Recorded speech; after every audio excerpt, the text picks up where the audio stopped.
മുമ്പ് മാസപ്പിറവി വിവാദം, അതിൽ പ്രധാനപ്പെട്ട ഒരാളായിരുന്നു അന്ന് AP സമസ്തയും അതിന്റെ ആളുകളൊക്കെ വല്ലാതെ ഉയർത്തി കാണിച്ച ആളായിരുന്നു ബേപ്പൂർ ഖാദി.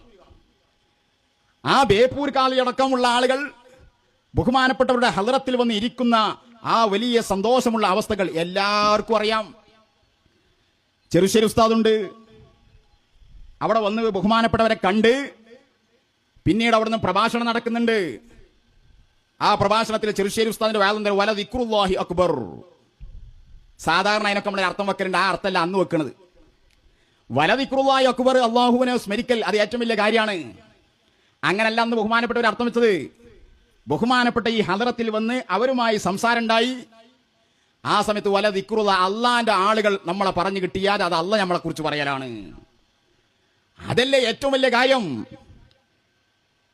സ്ഥലക്കച്ചവടത്തിനല്ലത് വിഷയം. അതാണ് പരിശുദ്ധ ഖുർആൻ ഒരു സ്ഥലത്ത് വല ദിക്റുല്ലാഹി അക്ബർ. അല്ലാഹു തആല നമ്മളെ പറയൽ, ഫായിലുള്ള ഇളാഫത്ത് വല ദിക്റുല്ലാഹി അക്ബർ. അല്ലാഹു തആല നമ്മളെ പറയൽ അത് വളരെ വലിയൊരു കാര്യമാണ്. പരിശുദ്ധ ഖുർആൻ പറയുന്നു, നമ്മളെ പേര് റബ്ബ് എന്ന് പറഞ്ഞു കിട്ടിയാൽ അതിൽ മീതഞ്ച് വലിയതെന്താണ്?